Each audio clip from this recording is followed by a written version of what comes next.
Así estaban los bares hace apenas 5 semanas y fíjense, así están ahora, cerrados a cal y canto y con la incertidumbre de que va a ser el sector que más tarde recupere la normalidad y empiece a hacer caja. ¿Qué tal están? Buenas tardes. Entramos en la 6ª semana en estado de alarma y hoy nos fijamos en un sector que no ve salida ni siquiera tras el desconfinamiento. Hablamos de la hostelería. El Gobierno prevé su desescalada para la última fase, casi a finales de año, y eso produce pánico a 60.000 trabajadores y 15.000 establecimientos de Castilla y León que han echado el cierre. Y en pleno debate sobre la libertad de expresión y las dudas en torno al uso o mal uso de los canales de información que se está haciendo desde el propio Gobierno, la frase del jefe del Estado Mayor de la Guardia Civil ha levantado un auténtico torbellino político. Tanto es así que hoy Moncloa ha evitado las preguntas de los periodistas al general Santiago. Nosotros sí le preguntaremos sobre este tema y sobre otros a la líder de Ciudadanos, Inés Arrimadas, a la que entrevistaremos en unos minutos. Comenzamos. Pedro Sánchez y Pablo Casado han acordado hoy, tras tensas semanas de desencuentros, negociar en una comisión en el Congreso el Pacto de la Reconstrucción. El objetivo es debatir a lo largo del mes de mayo medidas para la recuperación de España tras el COVID-19. Sara Ayuso, Madrid, buenas tardes. ¿Cuándo comenzarán las negociaciones con todos los partidos? ¿Qué tal? Buenas tardes. El borrador que había preparado Moncloa establecía que comenzase mañana mismo, pero después de que Sánchez haya accedido a cambiar su mesa de negociación por una comisión parlamentaria para que los populares quieran estar en estos pactos para la reconstrucción, todo cambia y ahora será el Congreso quien decida el calendario y también las fórmulas de trabajo, aunque hoy la ministra portavoz ha pedido que esa primera reunión, esa primera toma de contacto se produzca a la mayor brevedad posible. El acuerdo sobre el formato es el primer acercamiento después de semanas de tensión entre el Gobierno y los populares, aunque ahora queda lo difícil, quedan las medidas. Para Casado es imprescindible una bajada masiva, generalizada de los impuestos y planes de choque para los sectores más perjudicados. Nosotros le hemos dicho que encontrará el hombro del PP en el Parlamento, donde tiene que estar. Y pensamos además que es lo que esperan los españoles, que hablemos con la representatividad que nos dieron, que lo hagamos con la institucionalidad que merece la cuarta economía del euro, una democracia ejemplar, y que se haga con la urgencia y con la prioridad que marca una pandemia terrible que ya ha costado tantas vidas, como es hacer medidas urgentes, con transparencia y de forma eficaz. En este momento lo que corresponde es que se haga de manera rápida para que realmente los ciudadanos se puedan beneficiar de las actuaciones que de ahí se conlleven. Pero insistimos en que lo de menos es el formato en el que se tenga que formalizar. Entenderán ustedes que para el Gobierno lo importante es que se produzca un acuerdo, que haya un pacto. El jefe del Estado Mayor de la Guardia Civil dijo ayer esta polémica frase. Con el objetivo de evitar el estrés social que producen todas esta serie de bulos, y otra de las líneas de trabajo es también minimizar ese clima contrario a la gestión de crisis por parte del Gobierno.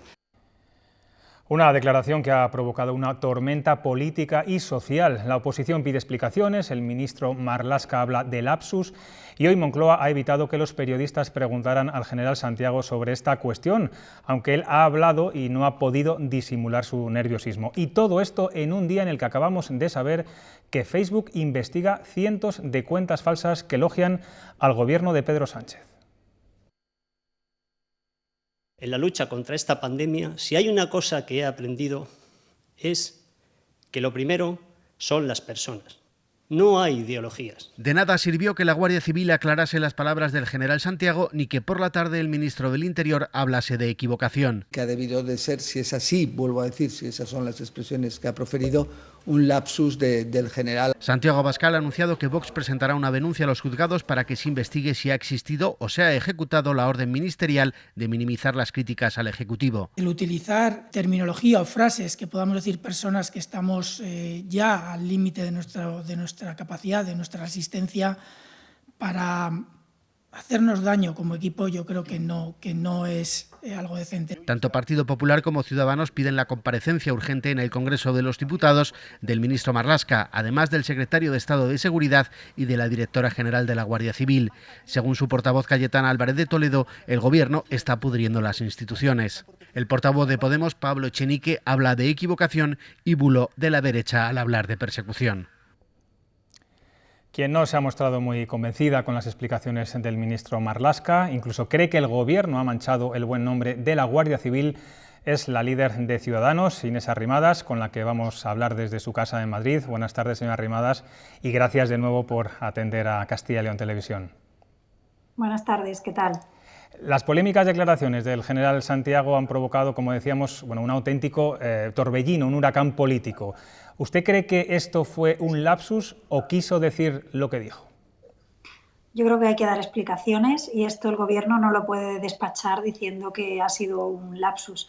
Porque además, si hubiera sido un caso aislado, pero es que esto se une a la pregunta capciosa del CIS, preguntando por si, bueno, ya lo hemos visto todos, ¿no? Si se debe criticar al Gobierno en un momento como este, más o menos. Se une a todas las declaraciones que está haciendo el Gobierno, insistiendo mucho en los bulos y en las falsedades, cuando muchas veces pues los datos que no son realidad los da el propio Gobierno, ¿no?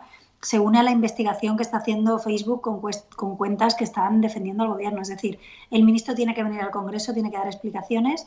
El jefe de Estado de la Guardia Civil, el cargo de la Guardia Civil que ha hecho estas declaraciones también, y sobre todo yo creo que hay que dejar muy claro que la Guardia Civil es un cuerpo que tiene todo el respaldo de los españoles, que tiene una consideración altísima. Ya la tenía antes, pero después de esta crisis, tanto la Guardia Civil como el Ejército como la Policía Nacional tienen todo el reconocimiento de la sociedad española y no podemos permitir que el Gobierno intente utilizar a la Guardia Civil para intereses partidistas. Así que yo no me conformo con que Marlaska diga que ha sido un lapsus y quiero que vengan al Parlamento a dar la cara. Sí, tras la reunión de hoy entre Pablo Casado y Pedro Sánchez, el pacto por la reconstrucción parece más cerca. Sin embargo, aún sabemos poco o nada sobre qué temas se van a poner sobre la mesa. No sé si usted tiene ya esa información y, en cualquier caso, teniendo en cuenta de que ya empezamos a hablar de desescalada, de desconfinamiento, ¿no van un poco tarde? Pues yo creo que vamos muy tarde. La primera vez que yo le hablé de los pactos de la reconstrucción, además es que nosotros utilizamos ese nombre antes de que lo hiciera el Gobierno a Pedro Sánchez, han pasado ya casi 20 días, ¿no? Más de 2 semanas. Entonces yo creo que el ritmo del Gobierno no tiene nada que ver con la urgencia en la calle. Yo creo que hay que pactar ya cómo se va a hacer esa desescalada, hay que pactar ya cómo se va a suministrar mascarillas y material sanitario para el conjunto de la población si realmente se quiere que se inicien otra vez las actividades económicas. Hay que hablar muy bien de cuál es el paquete de medidas de reactivación económica, las de protección social. Es decir, yo creo que vamos tarde y los ritmos son muy lentos, no tienen nada que ver con la urgencia en la calle. Yo he sido muy proactiva, incluso le mandé a Pedro Sánchez un documento con varias líneas de trabajo, porque a mí me desespera un poco estos ritmos a veces políticos de pasarnos semanas y ahora una semana para que te convoquen a una reunión y ahora otra semana para la siguiente. A mí me gusta que se pueda trabajar con agilidad y ya le hemos pasado varios documentos a Pedro Sánchez porque yo creo que hay que trabajar en estos 4 ámbitos. El sanitario, es decir, cómo se va a seguir garantizando la salud de las personas, cómo se hace ese desconfinamiento en condiciones de seguridad, porque recordemos que la gente todavía no puede ir ni a comprar mascarillas a la farmacia. Después, el ámbito de reactivación económica. No se puede seguir dejando a los autónomos tirados y a las pequeñas y medianas empresas de muchos sectores que están absolutamente tirados con sus trabajadores.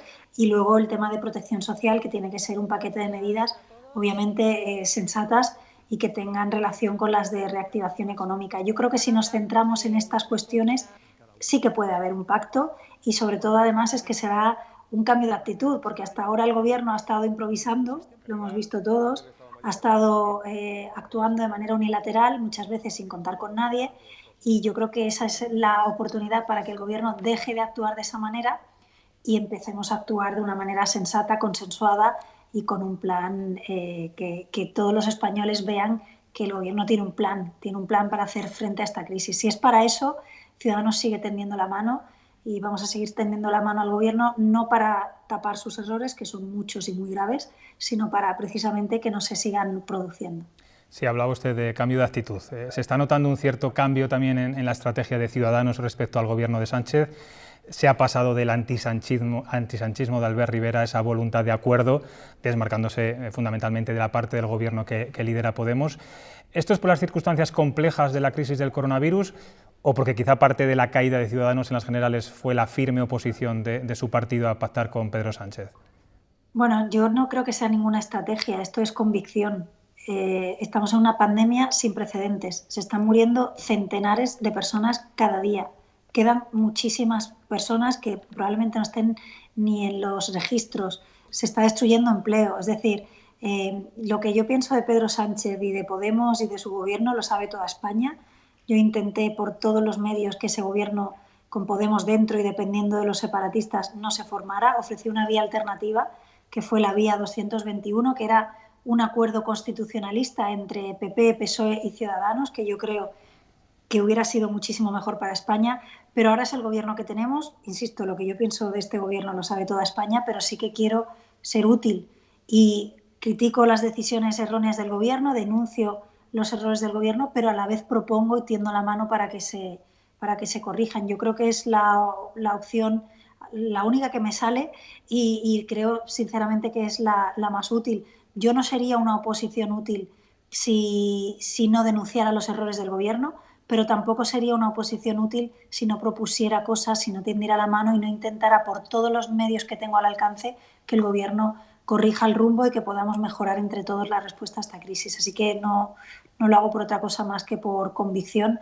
de que es lo que tenemos que hacer y de que hay que salvar vidas y salvar empleos. Ahora mismo nadie puede tener ningún otro objetivo y nadie espero que esté pensando en ganar votos. Aquí lo que hay que salvar es vidas, porque a cualquiera de nosotros y a cualquier familiar nuestro nos puede tocar, y salvar empleos, porque también a cualquier familiar nuestro o a cualquiera de nosotros nos puede tocar también esta situación.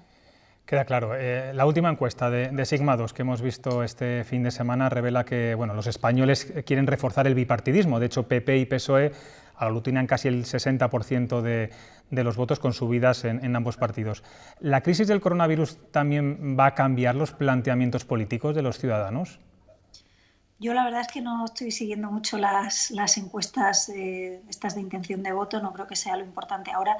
Yo lo que sí que percibo en la ciudadanía, y además estamos en contacto constante con asociaciones, con entidades, con muchísimos ciudadanos, con autónomos, con personas que están pasándolo muy mal, es que quieren, por una parte, que se corrijan los errores del gobierno y que no se blanqueen los errores del gobierno, pero quieren unidad, quieren consenso, quieren que unamos fuerzas y que corrijamos un poco el rumbo. Y por tanto yo no sé lo que dicen las encuestas en cuanto a intención de voto, me parece que nosotros, incluso también en la mayoría, nos da crecimiento, pero la verdad es que no le doy mucha importancia. Yo creo que ahora es, ya le digo, salvar vidas, salvar empleos, y hemos llegado tarde a la crisis sanitaria. España ha reaccionado tarde, y eso hay que decirlo, si no, no tendríamos estas cantidades de personas fallecidas y de sanitarios contagiados, etcétera. Pero no quiero llegar tarde a la crisis económica y social que se puede producir si esto no lo solucionamos. Así que yo no paro de hacer propuestas al gobierno, nuestro equipo económico y social está trabajando muy duro y espero de verdad que podamos corregir el rumbo. Y por otra parte, creo que los gobiernos autonómicos donde está Ciudadanos están haciendo un gran trabajo en unas circunstancias muy difíciles. Nosotros somos un partido nuevo, que es la primera vez que estamos gobernando, y creo que hemos demostrado que estábamos preparados para gobernar y que dentro de la dificultad enorme estamos a la altura de las circunstancias. Precisamente aquí en el Gobierno de Castilla y León está Ciudadanos gobernando en coalición. Usted ganó holgadamente a Francisco Igea en las primarias de Ciudadanos. Yo no sé cómo es su relación actual con el vicepresidente de la Junta tras aquellas tensas semanas, si hablan habitualmente. Pues la verdad es que hablamos muy habitualmente. Yo estoy en contacto permanente con los gobiernos autonómicos que tenemos en Ciudadanos y, por tanto, mi relación con Paco Igea es constante y hablamos varias veces por semana junto con mi compañero de Andalucía, Juan Marín, o mi compañero de Madrid, Ignacio Aguado, o mi compañera de Murcia, Isabel Franco. Es decir, Ciudadanos es un partido de gobierno y las decisiones que nosotros trasladamos a nivel nacional están habladas y consensuadas también con nuestros vicepresidentes autonómicos. Es una situación muy difícil. Cualquier partido que esté ahora en una posición de gobierno tiene una situación complicada, pero Ciudadanos creo que ha demostrado que estaba preparado para gobernar y, de hecho, en Castilla y León, por ejemplo, pues creo que fuimos la primera comunidad autónoma que se pidió decretar el estado de alarma y reforzar las limitaciones del movimiento porque ya se veía por datos que esto podía ser peligroso, ¿no? Incluso nos hemos adelantado muchas veces al Gobierno de España. Finalmente, me va a permitir que le haga una pregunta personal. Está en la recta final de su embarazo, a punto de dar a luz. Yo no sé cuándo sale de cuentas. En mayo, me queda el mes que viene ya. ¿Cómo lleva el confinamiento y su preparación al parto estos días? Leíamos en El Mundo este fin de semana que además vive en un piso sin balcón, sin terraza. Sí, bueno, me ha cogido el confinamiento en Madrid, que ya saben ustedes que yo estoy normalmente a caballo entre Barcelona y Madrid, y el confinamiento pues todo lo estoy pasando en nuestro piso de alquiler de aquí de Madrid y a rajatabla. La verdad es que solo he salido para ir al médico por el tema del embarazo y, como muchos españoles, pues trabajando mucho pero desde casa, todas las reuniones, la elaboración de documentos, las entrevistas, todo pues lo estamos haciendo de manera telemática. Yo creo que los políticos deberían dar ejemplo, no deberían saltarse en las cuarentenas como se han saltado algunos, deberíamos hacer plenos telemáticos y, como hacen muchísimos españoles y autónomos, pues adaptarse a esta nueva realidad. A mí lo que me sorprende, yo que he trabajado muchos años en el sector privado antes de entrar en el público, me sorprende que a veces el sector privado a veces no, casi siempre, se adapta mucho más rápido a las cosas que el sector público, cuando el sector público pues muchas veces tiene más recursos, ¿no? Así que, pues nada, esperando ya la llegada de mi bebé y espero que vaya todo bien. Es una experiencia interesante, ¿no? El estar pendiente de dar a luz en tiempos de coronavirus, pero bueno, también quiero mandar un mensaje de tranquilidad a todas las mujeres embarazadas, que sí que es verdad que esto es una intranquilidad más a las ya propias del embarazo, pero que yo creo que podemos confiar en la sanidad pública y privada y que todo va a salir bien, la verdad. Pues, señora Arrimadas, mucha fuerza en ese pacto y ánimo de la reconstrucción y, sobre todo, mucha suerte en el parto. En el parto, sí. Sobre todo, lo decimos desde aquí, desde Castilla y León, que también es parte de sus orígenes salmantinos y castellano-leoneses. Gracias. Exacto. Muchas gracias a todos y buenas tardes. Cambiamos de asunto. El Ministerio de Sanidad ha mantenido esta tarde una reunión con las comunidades autónomas para abordar el desconfinamiento de los niños menores de 12 años y que mañana concretarán en el Consejo de Ministros. Sara Ayuso, volvemos contigo. ¿Sabemos si el ministro Illa ha detallado algo a los consejeros? El ministro ha sido muy parco en detalles sobre este alivio del confinamiento para los menores en una reunión ordinaria, pero según fuentes de la Consejería mucho más corta de lo habitual. Se ha limitado a explicar a las comunidades autónomas que todos estos pormenores se van a decidir mañana en el Consejo de Ministros. Y a preguntas de la consejera de Castilla y León sobre esa edad límite fijada hasta el momento en 12 años y sobre la base científica que existe en la toma de decisiones, ella ha explicado que, entre otras, cuentan con el respaldo de la Sociedad Española de Pediatría. Verónica Casado ha dicho esta mañana que no están en contra de esta rebaja del confinamiento para los niños, pero sí reclaman garantías. Nosotros no vamos a tomar decisiones unilaterales, pero sí que queremos trabajar en la estrategia de desescalada con el Ministerio, analizando las diferentes situaciones. Desde luego, nosotros no es que no estamos en contra, lo que queremos es tener seguridad. Queremos saber que lo que estamos decidiendo es lo mejor para nuestra población. Pues cómo saldrán los niños a la calle genera desde luego muchas dudas, pero no son las únicas. Estamos en la semana de las incertidumbres sobre el desconfinamiento. Podremos asistir a los entierros, ir en bici, hacer deporte. Cada comunidad autónoma además tiene su propio criterio. España inicia la sexta semana de confinamiento con algunas dudas todavía en el aire. La principal, cómo podrán salir los niños a la calle. Se espera que el Gobierno anuncie esta tarde las condiciones, aunque Castilla y León pide claridad. Fijen unos criterios claros. Uno de los criterios es cuáles son las medidas de protección que deben tener las niñas y niños cuando salgan de casa. Hay desacuerdo entre las comunidades autónomas. Cuando me dicen Revilla, niños que me llamaban hace días, ábrenos las puertas de las casas para que salgamos. ¿Qué más quisiera yo? No puedo. Bueno, yo pido esa competencia. Que seamos muy cautelosos. Es decir, todavía hay contagio, todavía hay fallecimientos. Hay que tener un poco de paciencia, llega pronto el calor, llega pronto el momento en el que todos podremos salir a la calle. Aunque los expertos recuerdan en qué punto estamos. La decisión de permitir salir a los niños a la calle durante el confinamiento corresponde exclusivamente al Gobierno central y no a las comunidades autónomas. Se desconoce cuál será la franja de edad que finalmente pueda salir de sus casas. Es más lógico que salgan los niños de 6, de 7 años. ¿Por qué? Porque están en un estadio evolutivo. También existen dudas sobre el transporte, especialmente si se permiten los desplazamientos en bici, patinete o andando. Sí que se podrán utilizar todas estas alternativas siempre que sea para ir al trabajo, a la compra o por un motivo justificado. Y respecto a la asistencia a entierros, Fernando Simón ha aclarado que será lo último en normalizarse, ya que supone una situación de riesgo. Pero para que la desescalada se active y generalice, primero tienen que responder los datos. Los de hoy ayudan a ser comedidamente optimistas. Nati Melendre, cuéntanos. Buenas noches, José Luis. Sí que son datos mejores, hay que remontarse hasta el mes de marzo para encontrar datos similares, pero en estas circunstancias no se puede hablar de datos positivos cuando se están muriendo las personas y se está contagiando de una enfermedad que puede ser mortal en algunos casos. En cuanto a los fallecimientos, es verdad que en España la catástrofe poco a poco va encauzándose por unos objetivos más positivos. De hecho, podemos hablar que se ha bajado de una barrera que era casi psicológica, la de los 400 fallecidos. En España ha habido 399, 28 de ellos en lo que se refiere a Castilla y León. Son datos mejores, bastante mejores que los facilitados ayer, y también son datos mejores en cuanto a los contagios. La ralentización sigue su ritmo a nivel nacional, aunque sí que se ha contabilizado alguno más, en concreto un 1% más que los últimos datos del domingo. Han sido 4.266 casos. En Castilla y León se ha notado más la bajada porque ha sido de 236, eso es casi más de un 28% con respecto a los datos que conocíamos el día anterior, el domingo.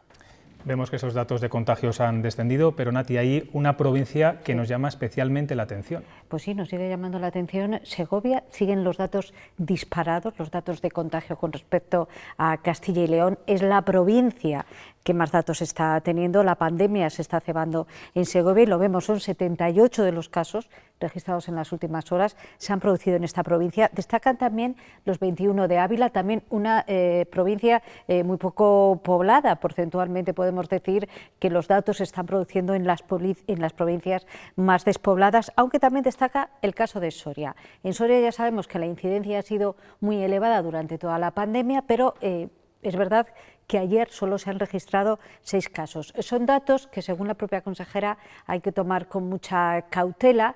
Hay que esperar especialmente para mañana, cuando se cumplen 7 días de la incorporación al mercado laboral de los trabajadores de los sectores que no eran prioritarios. Mañana se sabrán esos datos y esto es lo que decía la consejera.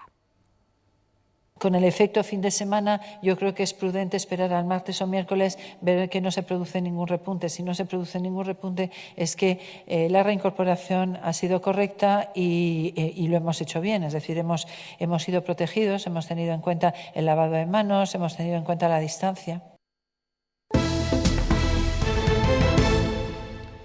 Si hay un sector que va a sufrir esta crisis del coronavirus es el hostelero y, lo que es peor, saben que su recuperación será a largo plazo. Hablamos de 15.000 locales hosteleros que han echado el cierre en nuestra comunidad y más de 60.000 trabajadores que se preguntan cuándo podrán volver a la normalidad en sus bares y restaurantes. El coronavirus es una resignación para quienes no trabajan, pero sobre todo para quienes desconocen cuál será su futuro. Es el caso de la hostelería, el motor del turismo en cada comunidad, también en Castilla y León. Más de 60.000 personas trabajan detrás de una barra o de una cocina, un 1% más que en 2018, lo que demuestra que el sector continuaba en pleno crecimiento. Casi 15.000 establecimientos de servicio de comidas o bebidas han echado el cierre. Muchas además son pequeñas empresas, una tercera parte corresponde a negocios sin ningún asalariado. La incertidumbre es máxima al conocer que pueden ser los últimos en regresar en la desescalada. Las palabras de la ministra de Trabajo, en las que hacía entrever que los establecimientos podrían no abrirse hasta Navidad, encendieron a los hosteleros. Desde la Junta de Castilla y León han optado por la cautela. Deben ser los expertos los que adopten este tipo de decisiones. Y anuncian medidas para paliar los daños. Que he pedido el aplazamiento al presidente del Gobierno de España de las cuotas a la Seguridad Social y de los impuestos estatales. En Castilla y León, la hostelería es el trabajo de más del 7% del total de los ocupados. Hablamos de una situación nueva para los hosteleros. Saben que el cierre de sus negocios es lo mejor para frenar la pandemia, pero les preocupa, claro, que esta cuarentena vaya a ser especialmente larga para ellos. No saben cuándo van a reabrir. Hemos hablado con alguno de ellos. Sin clientes, sin ingresos, los hosteleros de Castilla y León solo manejan gastos e incertidumbre. No sabemos cuándo vamos a reabrir, ni cómo vamos a reabrir, ni en condiciones. Llevan cerrados desde el 14 de marzo y no saben hasta cuándo. Vamos a ser, aparte de los últimos en abrir, no va a haber cajón en una respuesta. No se ha parado nada, lo que sí hacemos es aplazar inversiones, sobre todo hasta ver qué da de sí esto y cómo empieza a reaccionar otra vez la sociedad. Necesitan más ayuda, por ejemplo, dicen, para seguir pagando alquileres. Si las empresas no vuelven a reflotarse, si no salen para adelante, no podemos dar trabajo, como en mi caso, a 36 familias. Tenemos aquí la mercancía y lo tenemos aquí un poco sin saber qué hacer con ello. Complicado futuro el de los negocios pequeños con 3 empleados en casa. Satur hace cuentas para una posible reapertura. Yo tengo 12 mesas, si tengo que poner 6, todos los días, ya le digo, con la gente que somos y lo que hay que pagar, no sé si podría. Habrá que dejar más espacios entre las mesas, lo que pida la ley nos va a dejar un 60 de facturación menos un 70 fijo. En el caso de Natalia, el bar complementa el puesto de embutidos en este mercado de Valladolid. El bar, claro, no entra ningún ingreso, entonces una gran pérdida. Tienen ganas e ilusión por volver a la carga, pero pocas respuestas sobre cuándo y cómo volverán a recibirnos. La desesperación del sector lleva también al ingenio. Una plataforma propone adoptar un bar. Lo que oyen, los clientes compran consumiciones de manera virtual y esos cupones los podrán gastar cuando todo termine. Ya se ha recaudado por esta vía 60.000 euros en toda España. En Castilla y León se han adherido una veintena de establecimientos. Pues precisamente el campo se convierte ahora en una alternativa de empleo para los que se dedican a sectores como el de la hostelería o el turismo. Así lo han entendido en esta comarca que van a ver del este de Inglaterra. Los agricultores pedían mano de obra porque no es posible traer a las cuadrillas que otros años llegaban desde Rumanía. Los parados del entorno han encontrado en el espárrago un salvavidas para su maltrecha economía. En mayo será el turno de las fresas y las cebolletas. Pues hoy hemos conocido que la Consejería de Agricultura, en colaboración con las empresas agroalimentarias, las cooperativas, la industria láctea y los sindicatos agrarios, prevén poner en marcha una nueva plataforma digital. Se trata de, digamos, una especie de lonja para poner en contacto los productos de agricultores y ganaderos con estas industrias para comercializarlos. Nos lo va a explicar ahora el consejero del ramo, Jesús Julio Carnero. Buenas tardes. Muy buenas tardes. Bueno, cuéntenos, denos más detalles de esta iniciativa que han denominado Campo de Encuentro. Una iniciativa, como bien dice usted, que bajo el nombre de Campo de Encuentro lo que busca es eso precisamente, unir a todo el sector, tanto a nuestros agricultores, nuestros ganaderos, la industria agroalimentaria, las propias cooperativas, con la distribución y hacer que nuestros productos acaben en los lineales de nuestros supermercados, con un objeto, ayudar a nuestros agricultores y a nuestros ganaderos. Yo creo que en este caso la voluntad de todos es precisamente trabajar en ese sentido y ese es el compromiso que hemos adquirido con todos y cada uno de los eslabones de la cadena. Campo de Encuentro lo que busca es facilitar que nuestros productos acaben en la mesa de todos y cada uno de los castellanos y leoneses, ayudando a nuestros agricultores y ganaderos. Consejero, aprovechando que le tenemos ahora aquí, el Gobierno está permitiendo estos días el cuidado de los huertos domésticos tras las críticas de algunas organizaciones agrarias. De hecho, las delegaciones de Gobierno de Valencia y Extremadura han lanzado unos dictámenes para que la Policía y la Guardia Civil no sancione a los dueños de estas pequeñas explotaciones no profesionales. ¿Esto cómo afecta a Castilla y León? Bueno, lo primero que hay que decir es que ha habido mucha confusión respecto a una cuestión que es siempre importante, la de los llamados huertos domésticos. Al principio de este estado de alarma prohibiéndose, luego dictando el Ministerio del Interior una instrucción permisiva en el sentido de que se podía efectuar en determinados supuestos, lo que ha llevado a que determinadas delegaciones del Gobierno en España lleven a cabo esas autorizaciones que permiten atender los huertos. Yo creo que aquí, en determinadas zonas de nuestra comunidad, son muy importantes. Pensemos, por ejemplo, en el Bierzo. Bueno, pues como le digo, yo creo que aquí lo que debemos de aplicar todos es el sentido común, por parte de las subdelegaciones de Gobierno, ver los casos en los que, de hecho, se cumplen esos requisitos a los que se refiere esa instrucción y permitir una actividad que lo que lleva a cabo es, bueno, pues en muchos casos que muchas personas mayores pues atiendan un pequeño huertecito y que lo hagan con todo el cariño y desde el punto de vista de la subsistencia. Yo creo que esa es la idea principal que hay tras la parte generalizada de casi todos los huertos domésticos en nuestra comunidad. Por tanto, yo creo que sí que debe de hacerse todo a favor de que haya claridad en ese sentido y no tanta confusión como ha habido hasta ahora por parte de las delegaciones del Gobierno de España en las distintas comunidades autónomas. Pues queríamos tener esta breve entrevista con el consejero para que nos explicara esa nueva plataforma digital. Consejero, esperemos que desde luego tenga mucha suerte. Gracias por atendernos. Muchísimas gracias, un saludo a todos los oyentes y que se queden en casa. Gracias. Otro sector que también está pagando cara la cuarentena es el del taxi. Casi nadie usa estos días este servicio y dicen que las pérdidas ascienden ya al 90% a pesar de que no está toda la flota en las calles. Muchos de ellos tienen que salir a pesar de que saben que apenas van a hacer caja, nada de caja. Nos lo han comentado y nos lo han contado en primera persona.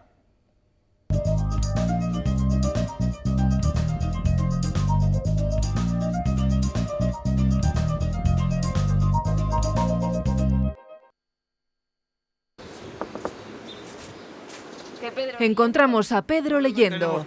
Va al libro por semana. Lleva 1 hora esperando a bajar bandera. De a la hora y media, 2 horas no te las quita nadie y a veces hasta 3. Toda una vida dedicada a este sector, 40 años al volante de un taxi.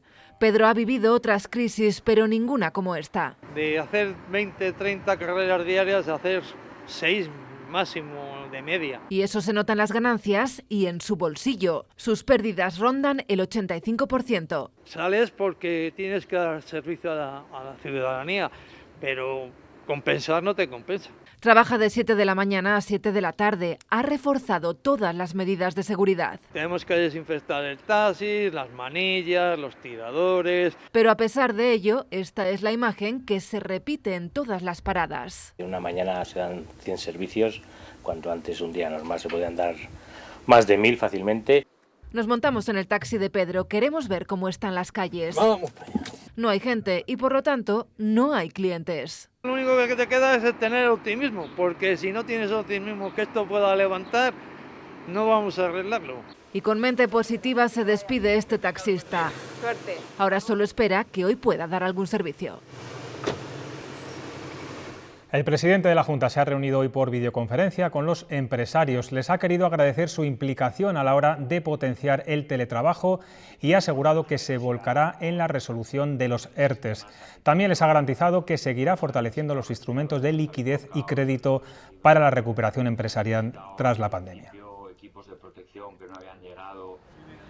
Las comunidades autónomas han criticado el anuncio de Pedro Sánchez de 14.000 millones adicionales. Los gobiernos regionales, entre ellos el de Castilla y León, dicen que se trata de dinero correspondiente a la financiación de este año y no a una partida extraordinaria para ayudar a combatir el coronavirus. Por eso, la Consejería de Economía y Hacienda reclama un fondo para hacer frente al gasto extra generado por la pandemia, que ya supera los 120 millones en Castilla y León. Pedimos 3 cosas. En primer lugar, un fondo extraordinario no reembolsable para financiar los gastos asociados al COVID. En segundo lugar, que de los fondos que van a venir de la Unión Europea a España como consecuencia del mecanismo de flexibilización, eso llegue a las comunidades autónomas. Y lo tercero es que cuanto antes se nos determine cuál es el escenario de estabilidad presupuestaria, tanto de déficit como de deuda. Y todo esto, claro, lo niegan desde el PSOE de Castilla y León, que defienden que el Gobierno está aportando más fondos que los 14.000 millones anunciados y tachan a la Junta de no poner medios propios en esta crisis. hay que sumar los 300 millones de euros del Fondo de Emergencia Social, que ya se transfirieron, o los 446 millones de euros en materia de vivienda, que se van a transferir a las comunidades autónomas. Insisto, este juego de recriminarse entre administraciones, bueno, recriminar solo en una dirección hacia el Gobierno de España para recibir fondos, bueno, me parece que es eludir sus propias responsabilidades. Renault ya tiene fecha para volver a producir en las cadenas de montaje de Palencia y Valladolid. Será el 29 de abril a un solo turno. El resto se irá incorporando progresivamente. Pero hoy la imagen del fabricante automovilístico es esta que están viendo. El homenaje realizado por Policía, Guardia Civil y Bomberos por la solidaridad de sus trabajadores durante el confinamiento. Un grupo de 160 empleados han producido 50.000 máscaras en 3D durante el último mes.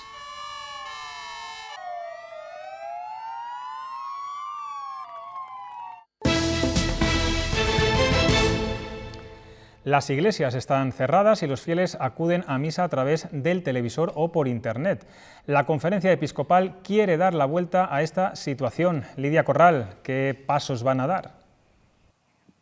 Buenas noches, José Luis. Pues la Conferencia Episcopal está en contacto con expertos sanitarios y creen que la mejor manera de volver será con mascarilla. También están estudiando cómo será la distribución de la comunión para evitar riesgos dentro de la misa. De momento no habrá agua bendita y se exigirá a los fieles que se laven las manos y que respeten las distancias de seguridad. La Iglesia quiere que la desescalada llegue también al culto. De momento, Luis Argüello asegura que es importante que la Eucaristía vuelva a celebrarse con pueblo, pero de manera progresiva.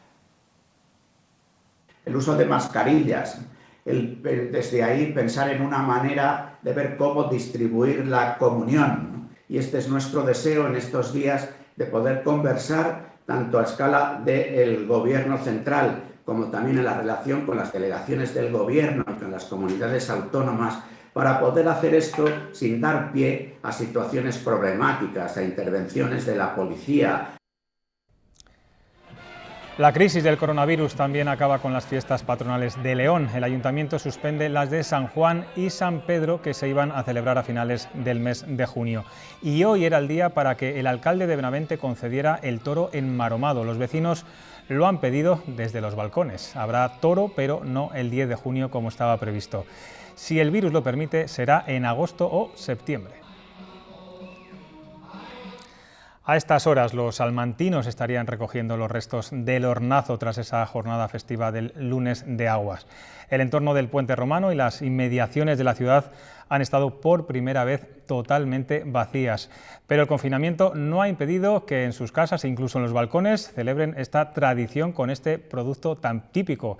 José Ángel de Caso, buenas tardes. Buenas noches, compañeros. El confinamiento no ha impedido a los salmantinos celebrar el lunes de aguas. Ya van quedando pocos a estas horas, ya va terminando la hora de la merienda, como veis, pero los salmantinos sí lo han celebrado. No en la calle, no en las zonas verdes ni en las riberas del Tormes, como es tradicional, sino en sus balcones. Ha sido el balcornazo, una propuesta del Ayuntamiento de Salamanca, que además durante todo el día ha preparado un programa de actividades online. Hoy precisamente también hemos conocido que el consistorio salmantino ha solicitado a la declaración por parte del lunes de aguas a la Junta de Castilla y León como fiesta de interés turístico. Hoy es 20 de abril, no del 90, como rememoraban los celtas cortos, sino de 2020, es decir, que la tan sonada canción cumple 30 años y desde luego que no se ha pasado de moda. El grupo vallisoletano se ha reunido y ha grabado una nueva versión de su tema desde sus casas y con la colaboración de personajes conocidos como el Gran Wyoming o Rosalén. El objetivo es recaudar fondos para Médicos Sin Fronteras. Me había puesto a recordar, me entró una melancolía y te tenía que hablar.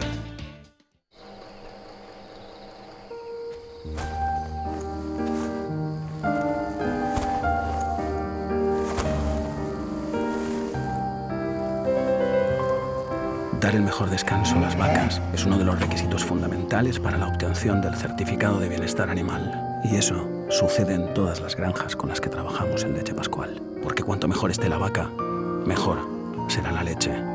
Leche Pascual de Bienestar Animal. Dar lo mejor.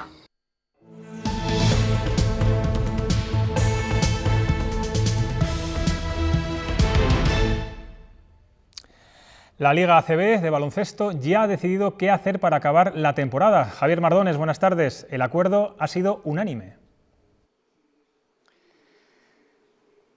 ¿Qué tal, José Luis? Muy buenas tardes. Los 18 equipos que conforman la ACB han acordado poner el punto final a la temporada regular y que no haya descensos de categoría. Además, todos ellos han acordado que tanto el título como los puestos europeos se van a decidir con un torneo express que se podría disputar entre los meses de junio y julio entre los 12 equipos que actualmente están mejor clasificados, entre ellos el San Pablo Burgos. Se trataría de un torneo que tendría 2 grupos de 6 equipos y después se disputarían unas semifinales y final siempre a partido único. También la sede va a ser única y ahora a las Islas Canarias se une Andorra como posible escenario. Eso sí, este torneo se disputaría, como decíamos, entre junio y julio, siempre y cuando las autoridades sanitarias den el visto bueno antes del día 31 de mayo.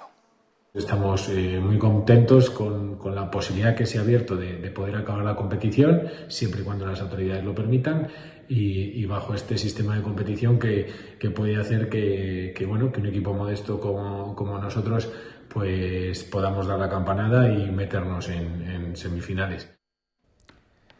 Por el contrario, en la LEF Oro sigue sin haber acuerdo. El punto más espinoso es de nuevo el de los ascensos. Valladolid y Guipúzcoa reclaman su derecho a dar el salto de categoría al ocupar las 2 primeras posiciones, pero los clubes que están por detrás no renuncian a disputar los playoffs.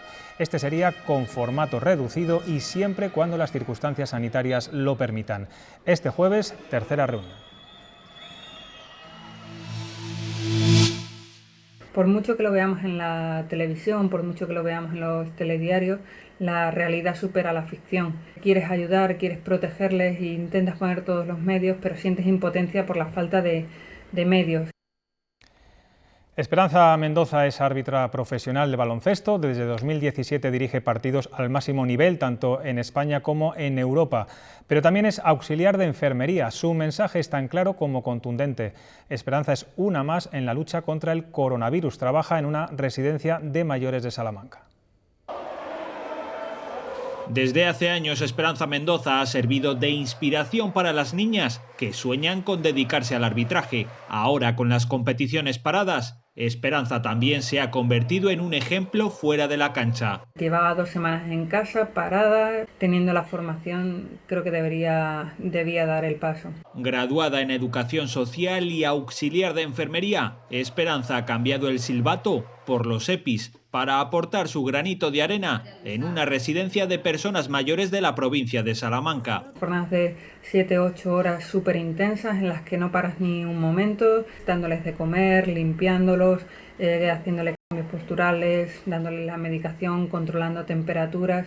Por prevención están en sus habitaciones, no salen a pasear, no se mueven por el centro, eso les genera ansiedad. Las residencias están siendo duramente golpeadas por el coronavirus y la situación es muy delicada en muchas de ellas. Hablando con las compañeras que llevan más tiempo allí, su frase es: hemos pasado de ser una residencia en la que los mayores paseaban, los mayores eran felices aquí, a ser un hospital sin medios. Una caricia, una sonrisa te hacen que ese esfuerzo, ese agotamiento sea menor. Esperanza confía en que esta crisis nos aporte una importante lección.